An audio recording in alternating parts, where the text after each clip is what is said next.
Uh, it's been a challenging year. I've had some medical problems, but fortunately I was able to foresee a little bit of it because I've been going through it a little bit longer than a year. And Deborah and Peggy have stepped up and become professional auctioneers, licensed auctioneers, and they have really helped me out during this period of time. Yeah, Peggy's a great auctioneer. She does our Friday night sales at the fire department, and she does it all on her own. And she has really progressed really good. Deborah's a better auctioneer than I am because I joke and carry on, and Deborah's all serious. So if she's auctioning and you want something, you better bid on it, because if you slow down, she's going to sell it and move on to something else. I was born in July 22nd, 1950, and I was actually born in a house straight across from the Wright's funeral home in the basement of that house. And it was cinder block room, and it was a one-room rental apartment my father and mother lived in. I was born there, and then they bought a house over on Grave Street. It was outside Grave Street, and I was raised there, and I went to Joseph Martin Elementary School, and then to Martinsville Middle School, then Martinsville High School, graduated Martinsville High School. What do you remember about high school? Well, mostly, Charles, I played a little bit of sports. Was nothing great, I wasn't a superstar or anything, but I played sports, and I worked, because my daddy always told me if you wanted something, you worked for it and you pay for it and it was yours. So, and I wanted a car and stuff like that. So, I had a job after school and kept up with my grades and kept up with my job and proceeded from there. After graduation, you volunteered for the Army? I did. I went very patriotic, Charles. All my family are veterans. I had 3 uncles that were on destroyers in the Pacific in World War II, and my father's family has been in every war in this country. And I'm very patriotic, Charles. I believe in this country. I just think it's the best country in the world. Well, the van itself and the thing that we put on it, the wrap we put on it, it took about 3 weeks for me to work with the lady that did it, and all signs did it. She did a good job. The attitude in this country right now is people want everything this country can give to them, but they don't want to put anything back in it. Mm-hmm. And, that wasn't the way I was raised, and that's the way I look at things, I've been to several countries in the world, most of them in Southeast Asia and things, but and I have been to Europe, but this is the best country I've ever set my foot in. Well, Vietnam did affect me, Charles. I mean, I took a lot of training, took 101st Airborne training, and I was sent to Fort Leonard Wood, Missouri, and then to Fort Huachuca, Arizona for specialized training in communications and crypto, that's decoding messages and things. And then I was sent into Fort Gordon, Georgia for further training. And then they shipped me out. They gave me orders to go to Vietnam, and I went. And when I got to Cam Ranh Bay, the military is like nothing you've ever been around. Of course, you probably, with being where you were at in Hargrave, you probably know a little bit. Yeah, they do what they want to do. It doesn't matter what your job is. You are a soldier first. So instead of going to Saigon and working crypto for messages and stuff, they diverted me to the 101st Airborne up on DMZ at a place called Phu Bai. Now, Phu Bai wasn't a city. People can't find it on the map. It was actually a combat base for 101st Airborne, and it was big as a city. But and that's where I worked out of, and I worked in field communications. And that's about all I want to go into that. But there's things you saw and things that affected you your whole life, right? They are, Charles. There's things that even you see with that camera, behind that camera, that affect you.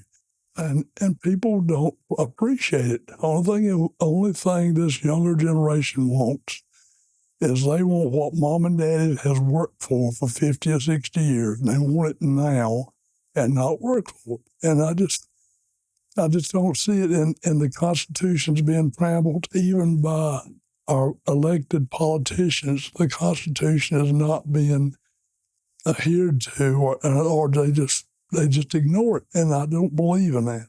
Mom is a good judge of character, and she had told me what a nice person he was, and I think Mom was his biggest cheerleader at that time. Deborah's mom, that's where I actually met Deborah. Well, Jean, she was always looking for a bargain, and she loved jewelry too, and that's what her and Deborah specialized in, with jewelry and glassware, things like that. So Jean would come down and she would buy stuff, and then one day she said, "I got an older daughter I want you to see," and because she buys jewelry too, and I said, "Well, bring her on down, Jean. We'll fix her up." Well, Jean came so many times, and if you knew Jean, you knew Jean Parsons, she would wear you down, buddy. I mean, she loved a deal better than anybody I'd ever seen. In the very beginning, I said, you have to like antiques and you have to love children. And he said, I love them both. He asked her if she ate. And Deborah said, no, I don't. Finally, it dawned on me, she is a pretty girl. Then I found out she was Jean's daughter. So it took me about 3 months to get my courage together. So, were you nervous? God Almighty, Charles, I was shaking like a leaf on a tree. Deborah, tell you what she did when he asked her? I wasn't there, but I know this story by heart because bless his heart.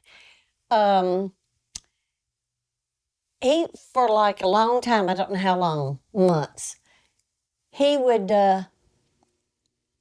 kind of talk to her because he had a place at Megaflea. And Deborah would go there. She'd want me to go because he was there. She said it like antiques, She'd want me to go.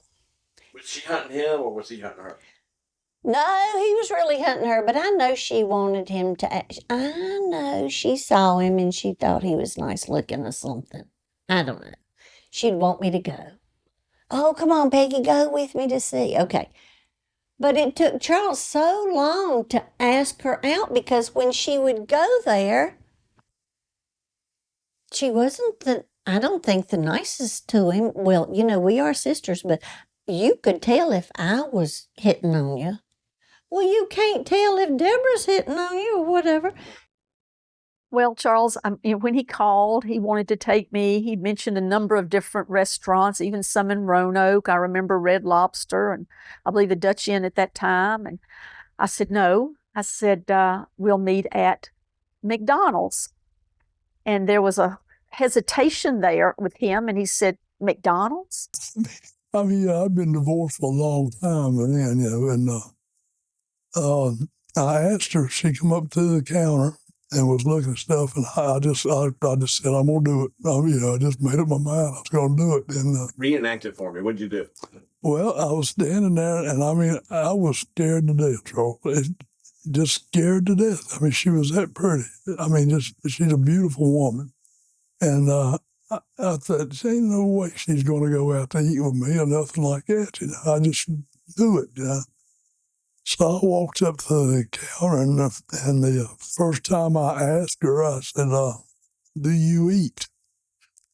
And she looked me dead in the eye, and she said, no. I didn't know what to say. I just turned around and walked off. I didn't know what to say, and then it was probably 6, 7 weeks after that, I was going up River Hill, and this was before cell phones. And she was on the phone right there at Broadview, Texaco. They had a phone box right there, and I thought maybe she had broke down or something, and I didn't know. So I turned around, went back, found out she won't broke down. And we talked a little bit there, and I said, come on by the shop down there Saturday and Sunday, and I'll fix you up or something, So she came down there, and I said, let me rephrase what I asked you before. Would you like to go out and eat with me? And she said, yep, I'll do that. And I said, yes, McDonald's on 220 South. And he said, okay, what time can I pick you up? And I said, you can't. I said, that's great. I said, what time you want me to pick you up? Because, I'd already had these visions of grandeur, the, Red Lobsters and the steak houses and the places in Roanoke and in Greensboro, And she said, you can't pick me up. Okay. So, well, now we're going to go out, so how are we going to? She said, I'm going to meet you. And I said, all right. She said, I will meet you at McDonald's on 220 South. On the first, I guess what you'd call the first encounter or first date. Can you see why that's weird? Maybe so, but I had in my mind, if something didn't work out, then there was no obligation. I could get in my car and come home, and he could do the same. But it worked out great. What? When did you get to first base with? Oh, I couldn't tell you. I can't even remember. I'm telling you, I was scared to death. I'm just, I'm not a player. Right. When did you become like her official boyfriend? I think it sort of just worked its way in there, just, I mean, You know. when did I know? Yeah. I really didn't know because I didn't know who else she was seeing or anything. He was a little nervous, I think, because of my, just my attitude. It wouldn't be. I just, and anyway, we finally wound up talking, and it got to the point where I got more involved in her life. You think you're a little hard to get along with sometimes? A little peculiar? Maybe peculiar would be a good word. I guess I am, I see a lot in black and white. There's a lot of things I don't see a gray area there because there is a difference between right and wrong. And maybe I am a little bit alpha, I guess would be a good way to put it. And her mom and dad, they were great people. They were absolute great people, and they really helped me out because of where I was at in life. I wasn't maybe family oriented or whatever.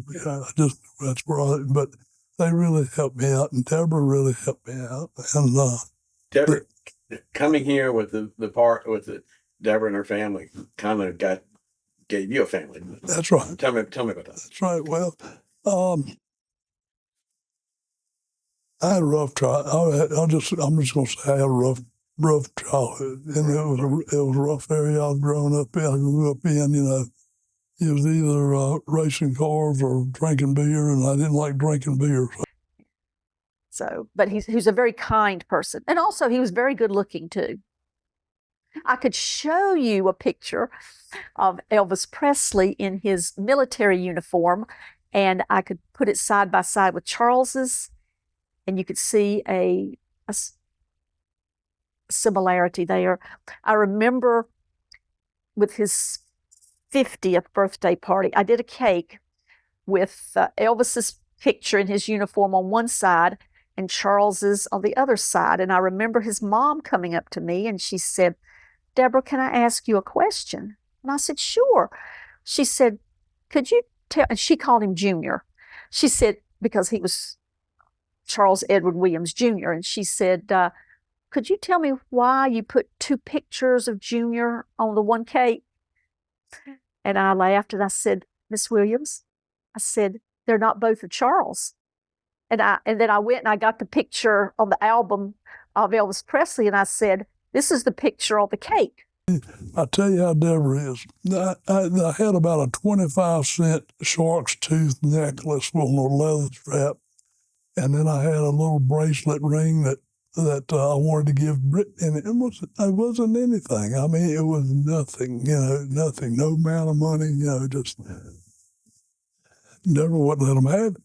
She said, and she told me right in front of me, she said, I told you not taking anything from anybody you don't know. Yeah.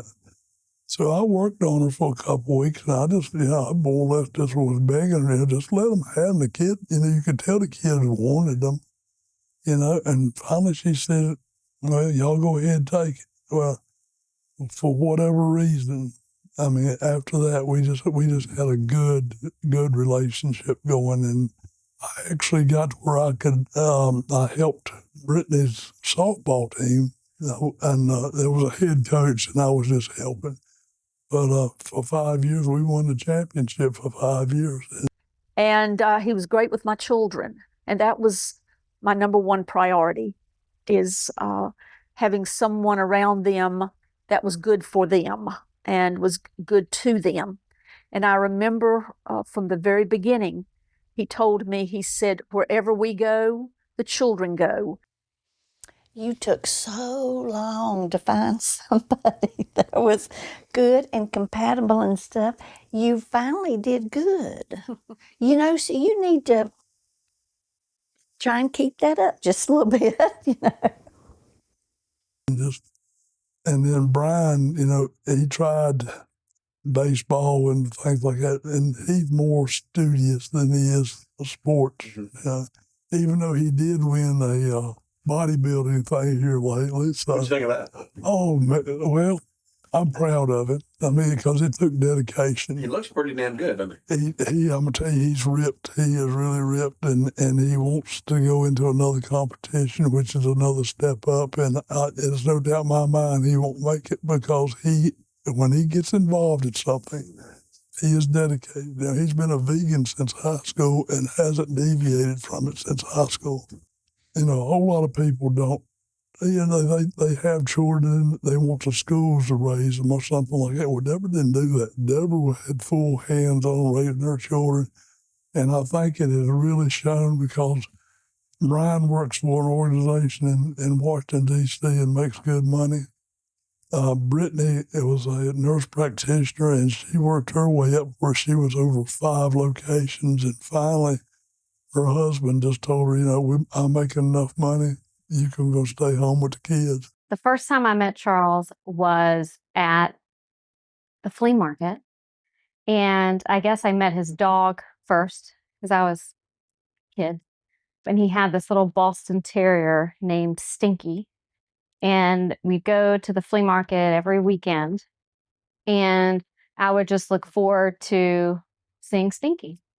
And that's how I met Charles. And the cute thing about Brittany is, Brittany's got a son and a daughter. Well, the son is just like her brother, Brian, and the daughter's just like her. When you were growing up, did you think she was too tough? Oh, yeah. I mean, what kid doesn't, I think.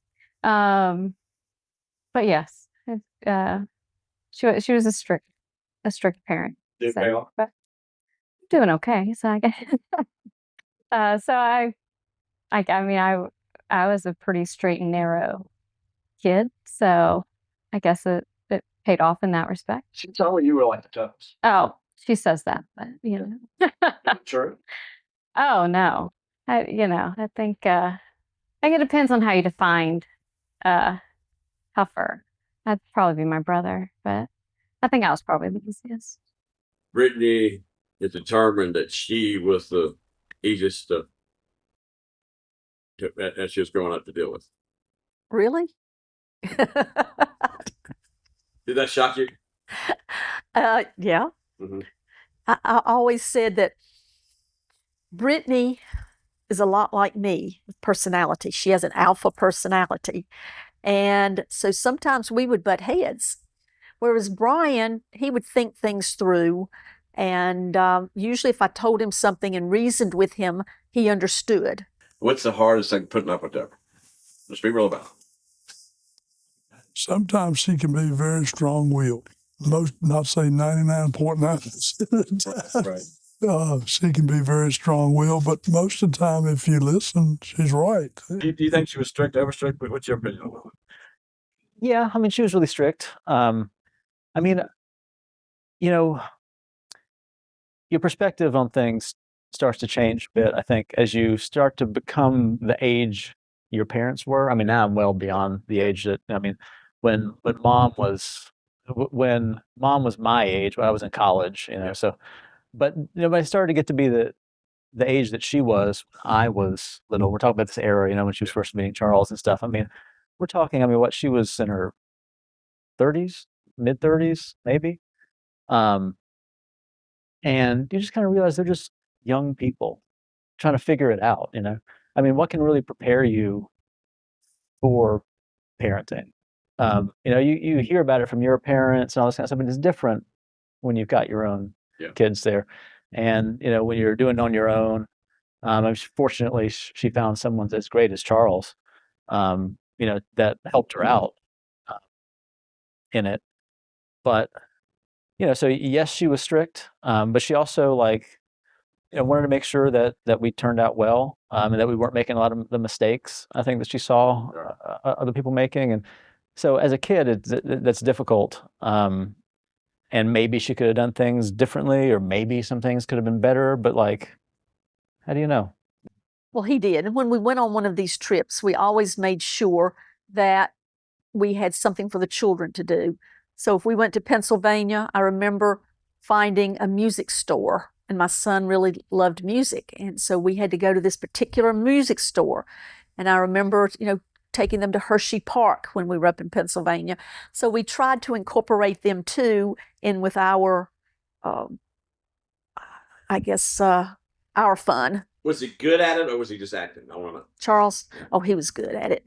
He loved antiques because his dad liked antiques, and so did Charles.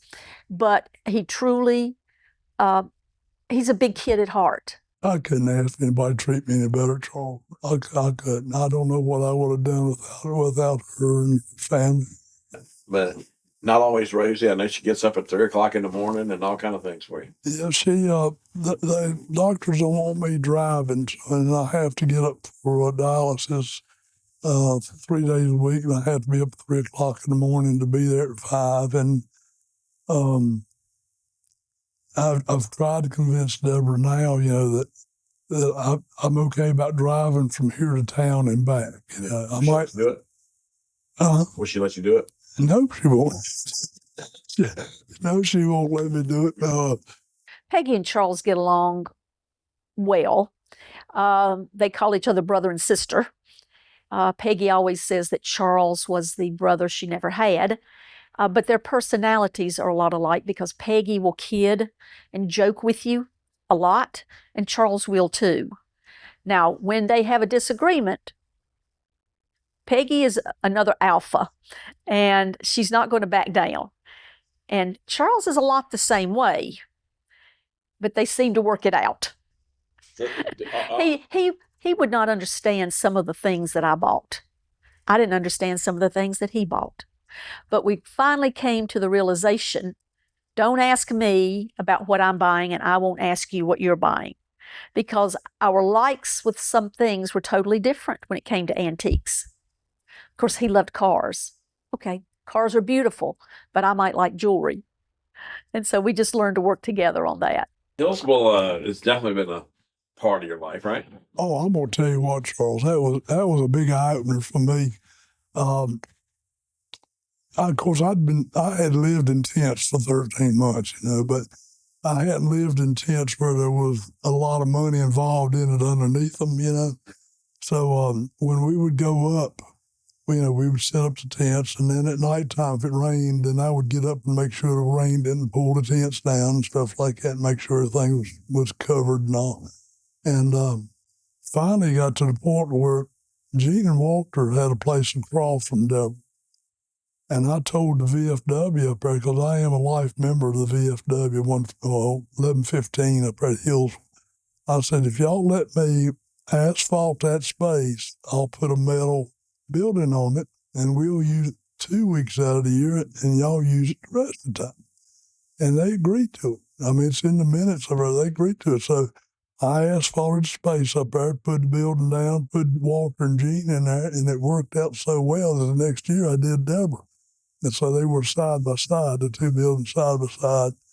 And I parked a camper now in that area where we had Deborah's tents and all. I put the camper in there, and we parked cars of people helping us out there. So every year, a couple times a year, and later times, they would always, Mom and Grandma and Charles and us kids would always go up to Pennsylvania on these antique buying trips. We'd go all around kind of central Pennsylvania to Adamstown, Pottstown, Kutztown, Reading, all around there. And Charles would do all the driving. It's a long drive. And, he's hauling two women who were very focused, my mom and my grandma, who were very focused on the task at hand, going up there and getting the best deals possible and the most stuff and all that. And two little kids who would rather not be there, trying to do anything else than do all that stuff. And there's Charles caught in the middle of it, who's having to ferry everybody around. Stopping at every yard sale on the way up and the way back, and in between each thing there. Get a deal, and just uncomplaining about it all. They say, oh, stop at this, and he would just pull right over, sit there and go out with them, help them load up all the stuff. And on the way back from those trips, the vehicle would you could barely sit in it. I mean, it would pile things around us. And remember, Grandma would be sitting there with stuff under her legs and on her lap, very content with it because she got all these deals. And he wouldn't have any company on the drive because they would fall asleep immediately. And he would be on this long haul, back in Pennsylvania. And it's just an example of, I think, how he was, he had such a good time, I think, with everyone because he loved everyone so much and he loved doing all this stuff so much. It wasn't a chore. It wasn't a chore, yeah.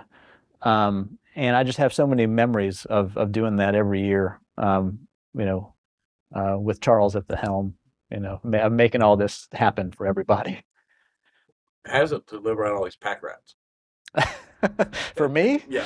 I think it's funny because now I hold on to sentimental stuff. I'm a sentimental person, so if an object is sentimental to me, I tuck it away and all that stuff. But other than that, I do not clutter my space. I'm pretty minimal. It's kind of made me a minimalist. Like I like my space to be like kind of clean and modern, not a lot of clutter around. And so it's maybe caused me to go in the opposite way. But, I do have an appreciation, for it. As I said, it made me appreciative of sentimental things. But I mean, I do appreciate the value of old things, of old cultural artifacts and collectibles and antiques and things like that. And I understand it. But Deborah doesn't understand why y'all don't really appreciate it because she said Brittany hates antiques, right? Well, she might. Yeah. Brittany might. I don't. I don't hate it. I think it's cool. For the family here, it's been like a reunion twice a year, right? Right. Well, see, Gene and Walter were actually one of the original 5 that started it, and they set up out there on asphalt next to the building, and I think Walter had a heat stroke, so they made him a place in the grass area. Yeah. And moved him over there to keep him from coming back. And I think it really hurt. I know it hurt Jean when Walter couldn't go with him. I know, we made sure she had plenty of help, and I got stuff up there and got it out and everything. And I'd get it out, then they would come and they would sort it out and where they wanted it. But I think when Walter couldn't come, that hurt Gene. But I think when Gene passed, I think it took a little hold out of everybody around there. Because I mean, you would be surprised that Peggy put a book out like you would sign at a funeral home. And you'd be surprised how many people come around sign that book. I mean, everybody knew it, but she. What do you think about Charles' work? I think you're great, bud. Uh-huh. I do. I think you're doing a great job. I've seen you grow. Mm-hmm. I mean, you have really matured a lot over the years as gone, because, it used to be, I thought, man, how in the world do you get by with that? But, you have grown your business, which I think is great. I just think this area needs business growing like you do. And I think you bring out things that people don't want brought out, but need to be brought out. I remember one time the lawyer's wife run through a building downtown, was drinking, and had the wrong name on the ticket and all that, and you found all that and brought it out. But you know what?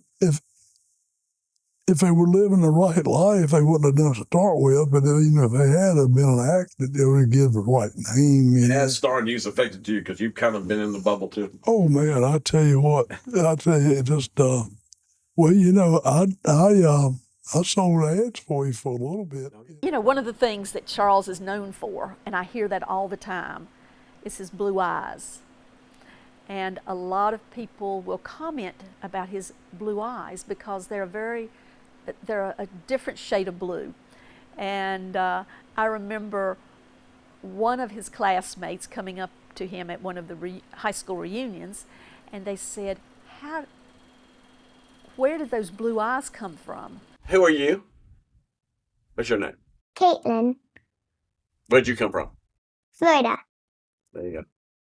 What do you think of Mr. Charles? What do you think about that dude? I love him Tell me why. because this morning when we ate to Biscuitville, he was the one who we met this girl named Izzy, and Papa kept talking to her and talking. Mm-hmm. So tell me what you liked about that.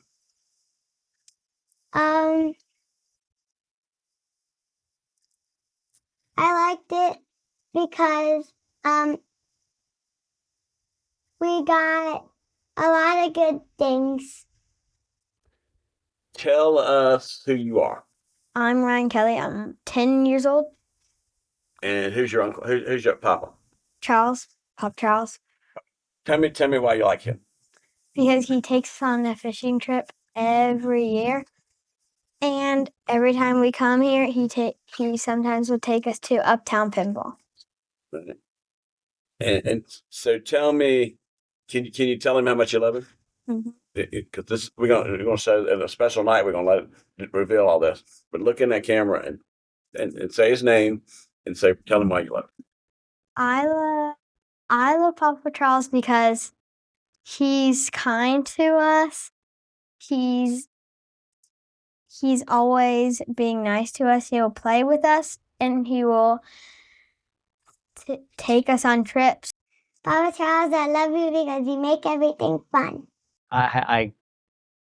The love that you have shown to us is hard. It's hard to describe. It's hard to calculate. It's hard to imagine that someone coming from the outside, who, weren't your biological children, but like coming into this family and taking us on, as your own. It's just it's amazing. And I have so many great memories of us all together, and so many great memories of not just the times we've had, but the sincere heart-to-heart conversations that we've had. And it all means the world to me. And I could tell a million stories, but I'm just thankful. And I love you. I love you very much. I think with whenever you're a step parent, and you're coming into that role, I think that's probably one of the hardest roles that anybody will have to encounter. Because at the end of the day, the kids, especially at a young age, will always see that person almost as an outsider when you're young. And Charles, when we were kids, we were probably not the easiest stepkids to deal with, my brother and I. But the one thing I want Charles to know is that he has been a man that I have looked up to since I was a child, whether I express that or whether I don't. But I've always thought of him as a father figure, and just a genuinely good person. I think it's rare that you find people that, even to their core, they are like a genuinely good person. And and that's him. He's a rare egg, and we were lucky that we found him and he became a part of our family. Oh, he's very good. There's so many good qualities about Charles. I don't tell him. I'm sure he'll see this, but I don't tell him because that's my job as a sister, not to tell him. But he has a lot of good qualities. He's a God. The first thing, he's a God-fearing man. That is given. He is patriotic. He is honest. He is caring. He will do anything for people if it's honest and within reason. He looks after his community. He looks after his family.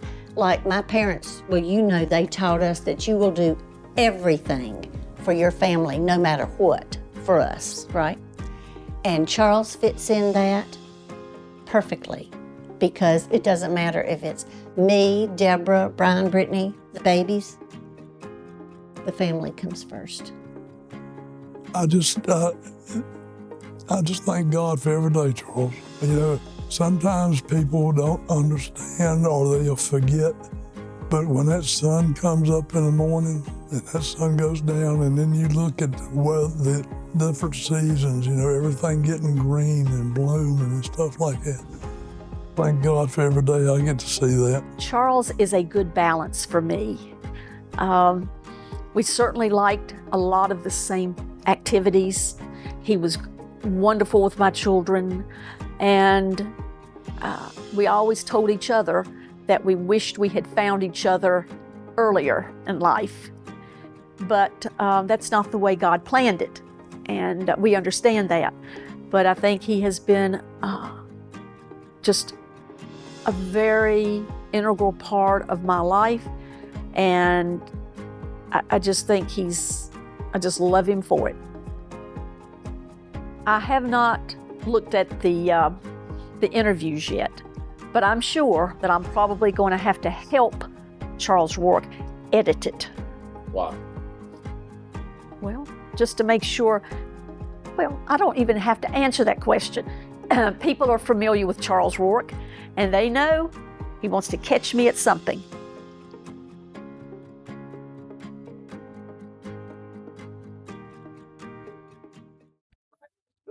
All right, folks, coming to you live from Horse Pasture. And believe it or not, this is the Charles Williams 71st birthday. Not anniversary, but birthday. There's Charles Williams. He's sitting there greeting the folks. Deborah's had to go get more food, I understand. Pretty amazing turnout, don't you think, for a birthday party? Man, it's pretty big. It's the who's who. You know what I'm saying? It's pretty cool to honor somebody like Charles. It's been a lot to just the neighbors and people that done business with him. He's a good dude. There you go. There he is. What you doing, brother? You hanging in there? How'd the race go? The race went great. Thank you for supporting it. It went really good. Really good. Danny Bone won. That's the one Clarence had been sponsoring, so that was really good. Yeah, that's good. Yeah. So it's good. How you feeling? Okay. Fair but partly cloudy. Charles, are you amazed at the turnout? Yeah, I'm Charles. Deborah's freaking out. She went to Subway. because she's running out of food.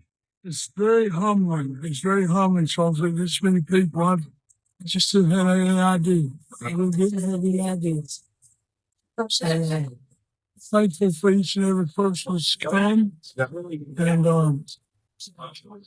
I just I don't know what to say, Trey. It's just God's been good to me. He's been one of good people in my life. Deborah, the thing that we remember from this is that an overwhelming amount of people showed up, right? An overwhelming amount. He's going to ask me, he's going to tell me he didn't realize he had that many friends. Right. But isn't it kind of cool? I mean, we couldn't find a parking space. Oh, no. Oh, I know. It's probably over 200 people. Right. So, job well done. Thank you. Thank you, Charles. Right. We'll get those glitches fixed. I hope so. Oh, yeah. All right. Thank you. That's I got to what- find plates. Plates. I mean, we ran out of food, ran out of plates, everything, right? It's just nuts. It is, but I went and got more. I just got to find. But I will let you know that Charles, it's almost freaked him out. Just how many people showed up. It's true. Yeah, right. Good, Sorry, let me get the plates. I've got to find my plates. We can't find any plates. I don't know what they've done with them. They've done with the plates. Hold on. This is like me doing a Christmas parade. Huh? This is like me doing a Christmas parade. Well, they're supposed to have already had them out, Charles. You don't need to film anymore. Thank you. Okay. No. Okay.